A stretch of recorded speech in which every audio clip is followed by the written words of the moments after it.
The Burly Brand 12 Ape Hanger Cable brake kit, wiring kit contains all the wiring needed when installing Burly Brand 12 Ape Hanger Handlebars. The cable, brake kit, wiring kit includes a black vinyl brake line, extended clutch cable, and extended throttle cables. The Burly Brand Black 12 Ape Hanger Cable, brake kit, wiring kit is designed to work with Burly Brand Ape Hanger handlebars and may not fit other manufacturer handlebars due to varying dimensions. The Burly Brand Cable, brake kit, wiring kit is made in the USA.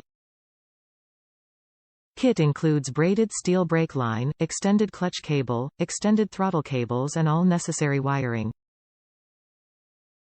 Complete install kits for 12-inch Ape Hangers. Kit for 2011 Dyna, Soft Ale and Street Glide models. Use for XL0711 model. Top reviews from the United States. 2009 Harley-Davidson XL1200N, Neister.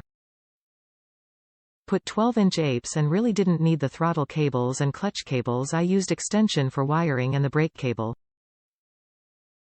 But still I have extra cables now just in case, but product very good.